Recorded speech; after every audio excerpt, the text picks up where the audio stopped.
Hello दोस्तों, कैसे हैं आप सब। उम्मीद है सब बढ़िया होंगे। दोस्तों, सऊदी अरब यानी कि दुनिया का वो देश जो इस्लामिक विचारों को मानने वाले देशों का प्रतिनिधित्व करता है। दुनिया के लगभग सारे इस्लामिक देश सऊदी की बात को काफी मानते हैं। साथ ही ओआईसी के मेन हेड के रूप में जाने जाने वाले सऊदी पर राज करता है सऊदी का राजशाही परिवार। मगर कई बार तेज गति से भागती दुनिया के चैलेंजेस और शाही परिवार के कुछ गलत डिसीजंस की वजह से ये देश आज बहुत सी समस्याओं से घिरा हुआ है और इन समस्याओं का डर हमेशा ही सऊदी और उसके शाही परिवार को सताता रहता है। इसलिए आज के इस वीडियो में हम बात करने वाले हैं ऐसे 7 डरों के बारे में जिन्होंने सऊदी और उसके शाही परिवार की रातों की नींद हराम करके रखी है। चलिए शुरू करते हैं आज के हमारे इस वीडियो को लाइक, शेयर और चैनल को सब्सक्राइब करना ना भूलें। Freedom of press. दोस्तों, सऊदी दुनिया का वो देश है जो आज 21वीं सदी में भी राजशाही कल्चर को फॉलो करता है। यहाँ का एडमिनिस्ट्रेटिव सेटअप से लेकर छोटी बड़ी पॉलिसी को यहाँ का शाही परिवार रेगुलेट और मॉनिटर करता है। जहाँ दुनिया में सभी जगह डेमोक्रेसी की मांग होती है, वहीं सऊदी की पूरी राजनीति एक ही परिवार के इर्द गिर्द घूमती नजर आती है। 1932 में जब officially kingdom of Saudi Arabia का फॉर्मेशन हुआ, तब से लेकर आज तक सऊदी में एक ही परिवार का राज चल रहा है। इस देश की सबसे बड़ी विडंबना यह है कि जब दुनिया में लोकतंत्र के लिए बड़े बड़े आंदोलन किए जा रहे थे, तब ये देश उन आंदोलनों से अछूता था। यहाँ की पॉलिसी इतनी ज्यादा रॉयल फैमिली सेंटर्ड है कि फ्रीडम ऑफ प्रेस यहाँ की डिक्शनरी में एग्जिस्ट ही नहीं करता। जो भी पत्रकार या मीडिया हाउस डेमोक्रेसी या against the policy of state news telecast करता है, उसे तुरंत ही फांसी की सजा सुनाकर शांत कर दिया जाता है या फिर कोई ना कोई सेक्शन लगाकर अपंग बना दिया जाता है। यहाँ की रॉयल फैमिली खुलेआम मीडिया और प्रेस का दमन करती है और दुनिया में कोई भी ऐसा नहीं है जो सऊदी के इस कदम का विरोध करने की हिमाकत जुटा सके। यहाँ ऐसा इसलिए होता है क्योंकि सऊदी की रॉयल फैमिली को लगता है कि कहीं इन खबरों को देखकर सऊदी के लोग ही उनके अगेंस्ट ना हो जाएं, इसलिए उनके मन में प्रेस की फ्रीडम को लेकर हमेशा ही डर बना रहता है। Internal politics. सऊदी की पॉलिटिक्स में यहाँ के शाही परिवार का क्या रोल है, ये दुनिया से छुपा नहीं है। शाही परिवार ही सऊदी का पावर सेंटर है। यहाँ के मेंबर ही अलग अलग पोजीशंस पर बैठकर पूरे देश को मॉनिटर करते हैं। Unitary Islamic absolute mortuary government को फॉलो करने वाले सऊदी अरब में यहाँ के किंग ही यहाँ के प्रेसिडेंट होते हैं और crown Prince, prime minister, defence minister भी शाही फैमिली से ही बिलोंग करते हैं। किंग के बाद यहाँ की राजनीति में सेकंड कमांड क्राउन प्रिंस के पास रहता है। यहाँ की राजनीति में क्राउन प्रिंस का काफी बड़ा रोल होता है क्योंकि जो भी क्राउन प्रिंस होता है उसे यहाँ के राजनीति में डिफैक्टो रूलर के रूप में देखा जाता है और आगे चलकर क्राउन प्रिंस को ही बतौर किंग नियुक्त किया जाता है। वर्तमान में सऊदी की सत्ता पर किंग सलमान काबिज हैं, जबकि उनके बेटे मोहम्मद बिन सलमान अल सऊद क्राउन प्रिंस हैं।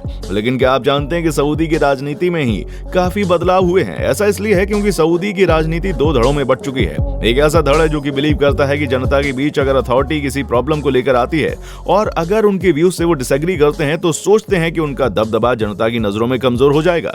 जबकि दूसरा धड़ा ये बिलीव करता है कि अगर वो इन प्रॉब्लम्स पर साइलेंस रहते हैं तो वो सऊदी शाही परिवार को टोटली कोलैप्स कर देगा। इसलिए इस देश की राजनीति इसी कश्मकश में घूमती रहती है। इसके अलावा यहाँ की इंटरनल पॉलिटिक्स भी काफी ज्यादा पॉल्यूटेड हो चुकी है। यहाँ पहले जब किंग सलमान को हटाने की साजिश की गई, तब साल 2017 में किंग सलमान ने उस वक्त के क्राउन प्रिंस मोहम्मद बिन नाइफ को हटाकर मोहम्मद बिन सलमान को क्राउन प्रिंस नियुक्त किया गया था। कुल मिलाकर बात यह है कि यहाँ के रॉयल फैमिली के मेंबर्स को हमेशा ही ये डर सताता रहता है कि अगर वो थोड़े से कमजोर होते हैं तो यहाँ कभी भी तख्ता पलट हो सकता है। हालांकि यहाँ अभी ऐसी नौबत नहीं आई है, लेकिन इतना जरूर है, मोहम्मद बिन सलमान सऊदी क्राउन प्रिंस बने हैं तब से यहाँ की राजनीति में स्टेबिलिटी आई है, लेकिन तब भी ये डर यहाँ बना रहता है। दोस्तों, बातों बातों में चैनल को सब्सक्राइब करना ना भूलें। Declining financial policy. जैसा कि हम जानते हैं, सऊदी की रॉयल फैमिली ही सऊदी की एडमिनिस्ट्रेटिव बॉडीज को और उनकी पॉलिटिक्स को रेगुलेट करने का काम करती है। अब चाहे वो डिफेंस हो, फॉरेन हो या फिर फाइनेंशियल पॉलिसी हो, हर डिपार्टमेंट के अंदर रॉयल फैमिली का दखल है। बट रॉयल फैमिली के दखल से सबसे ज्यादा नुकसान यहाँ की फाइनेंशियल पॉलिसीज को होता है। ऐसा इसलिए है क्योंकि सऊदी का ज्यादातर रेवेन्यू ऑयल बिजनेस से जनरेट होता है। बट इस फील्ड में बाकी देशों के आने से अब सऊदी की एनार्की हो चुकी है। इस फील्ड में काफी कम गिरते हुए प्राइसेस की वजह से सऊदी के रेवेन्यू में काफी कमी आई है। 2015 में जारी एक रिपोर्ट के अनुसार सऊदी के रेवेन्यू और प्लान्ड स्पेंडिंग में 20% से भी ज्यादा का गैप आ गया है, जिसकी वजह से सऊदी को काफी नुकसान हुआ है। बीते दिनों में पर बैरल ऑयल प्राइसेस भी काफी ज्यादा कम हुए हैं, जिसकी वजह से सऊदी को काफी नुकसान झेलना पड़ा है। बट एनआरकी होने की वजह से इन सब नुकसानों से उबरने के लिए सऊदी का रॉयल परिवार कुछ इनोवेशन भी नहीं करता। इसीलिए यहाँ के रॉयल परिवार को यह भी डर हमेशा लगा रहता है कि उनकी स्ट्रिक्ट फाइनेंशियल पॉलिसी की वजह से कहीं उनके देश की जनता उनके खिलाफ न हो जाए, जैसा कि ज्यादातर मिडिल ईस्ट के देशों में हुआ है। Weak foreign policy. दोस्तों, सऊदी की रॉयल फैमिली को सबसे ज्यादा डर अपनी फॉरेन पॉलिसी की वजह से लगता है। ऐसा इसलिए है क्योंकि एक समय में जहां पूरे मिडिल ईस्ट के देशों में सऊदी अरब की तूती बोलती थी, वहां के देश अब सऊदी को कम तवज्जो देते हैं। अमेरिका के इन्वॉल्वमेंट से अब सऊदी को अस्थिरता का डर सताने लगा है। अपने पड़ोसी देश यमन में छिड़े गृह युद्ध और ईरान से चलते अपने कॉन्फ्लिक्ट की वजह से सऊदी को इंटरनेशनल लेवल पर काफी नुकसान झेलना पड़ा है। मिडिल ईस्ट में पहले सऊदी एक बड़ी ताकत के रूप में जाना जाता था, लेकिन बीते कुछ दिनों में अमेरिका के इन्वॉल्वमेंट ने इस रीजन के कई बड़े बड़े इश्यूज को सुलझाने में मदद की है, जिससे सऊदी को अब खतरा महसूस होने लगा है। इराक और सीरिया में बढ़ती हुई आतंकी गतिविधियों की वजह से भी सऊदी को काफी नुकसान झेलना पड़ा है। हालांकि सऊदी ने इन घटनाओं पर नकेल कसने की थोड़ी कोशिश की है, लेकिन अंदरूनी पॉलिटिक्स और कमजोर डिप्लोमेटिक सपोर्ट की वजह से यहाँ की पॉलिसीज उस स्तर तक इफेक्टिव नहीं है जितनी कि उनको होना चाहिए। डिप्लोमेसी में पिछड़ने की वजह से भी सऊदी के रॉयल फैमिली को काफी डर सताता है कि कहीं दुनिया में उनकी साख को बट्टा न लग जाए, लेकिन वो एशिया में खासकर भारत से अपने संबंधों को अच्छे से मेंटेन करके बने रहते हैं। Unable to settle border issues. दोस्तों, इतिहास के पन्नों में एक जमाना ऐसा था जब पूरे मिडिल ईस्ट में बिना सऊदी के परिंदा नहीं पर मार सकता था। उसके बॉर्डर पूरी तरह से सिक्योर थे। Foreign policy, defence policy, financial policy पूरी तरह से मजबूत स्तंभ थे। लेकिन यूएस की वजह से, ईरान के बढ़ते कदम की वजह से भी अब सऊदी पिछड़ता नजर आने लगा है। मिडिल ईस्ट में कई देश अब चोरी छुपे ही सही, लेकिन ईरान का फेवर लेते हुए नजर आने लगे हैं।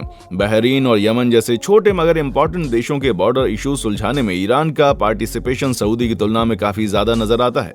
इसलिए अब इस रीजन में सऊदी की लोकप्रियता काफी घटने लगी है। अपनी इस नाकामी की वजह से भी सऊदी के शाही परिवार को हमेशा काफी डर लगा रहता है। Competitive Islamic rule. ये तो हम जानते हैं कि सऊदी के राज परिवार का यहाँ की राजनीति में क्या रोल है, लेकिन एक्सपर्ट्स ये कहते हैं कि मुस्लिम जगत का लीडर बनने के लिए सऊदी ने एक समय में काफी पैसा और वक्त खर्च किया है, जिससे वो मुस्लिम देशों का लीडर बन सके। और ऐसा करने में वो सफल भी हुए थे, क्योंकि सऊदी में मुस्लिमों के सबसे पवित्र मक्का और मदीना जैसे स्थल मौजूद थे। लेकिन धीरे धीरे बदलते हुए वक्त के साथ जब ईरान में क्रांति का आगाज हुआ और जब यहाँ ये बताया गया कि किस तरह आप अमेरिका कंट्रोल्ड शाही परिवार को निकालकर लोकतंत्र स्थापित कर सकते हैं, तो सऊदी को भी ये डर लगने लगा कि कहीं उनकी जनता भी ऐसा ना कर दे। हालांकि इस क्रांति की वजह से ईरान को कई सेक्शंस भी झेलने पड़े हैं, लेकिन उसने मिडिल ईस्ट को ये दिखा दिया कि अगर दृढ़ निश्चय हो तो मिडिल ईस्ट में भी एक कॉम्पिटिटिव इस्लामिक रूल स्थापित किया जा सकता है। इसलिए सऊदी को ये डर आज भी सताता रहता है कि कहीं ईरान की ये आग सऊदी तक ना पहुंच जाए और वो शाही परिवार को कहीं तबाह ना कर दे। Week leadership. सऊदी के शाही परिवार को हमेशा ये डर सताता रहता है कि भले ही आज वो ओआईसी का डिफेक्टो हेड है, जिसकी बात सभी इस्लामिक देश सुनते हैं, बट दुनिया में बढ़ते सुन्नी चरमपंथ की वजह से उसकी ये गद्दी खतरे में ना आ जाए। ऐसा इसलिए क्योंकि जहां एक और सऊदी की फाइनेंशियल स्थिति ठीक नहीं है, उसका रेवेन्यू गिरता जा रहा है, तो वहीं दूसरी ओर ईरान का कद दुनिया में लगातार बढ़ रहा है। सऊदी की बड़ी समस्या ये भी है कि उसके ऑयल रिसोर्सेज ज्यादातर शिया इलाकों में हैं, जहां के लोग ईरान के समर्थक हैं। इसलिए हमेशा यहां लीडरशिप को ये डर लगा रहता है कि कहीं अगर वो थोड़े से कमजोर पड़े तो ईरान सऊदी के अंदर घुसकर उसे और ज्यादा कमजोर बनाकर सत्ता से बाहर कर सकता है। इसलिए यहाँ की लीडरशिप हमेशा ही ये कोशिश करती रहती है कि उनके लोगों पर होल्ड बना रहे, वरना ट्यूनीशिया और मिस्र की तरह यहाँ के लोग भी शाही परिवार को बाहर का रास्ता दिखा देंगे। दोस्तों, उम्मीद है वीडियो पसंद आई होगी। कमेंट सेक्शन में आकर जरूर बताएं। चैनल को लाइक, शेयर और सब्सक्राइब जरूर करें। देखने के लिए शुक्रिया।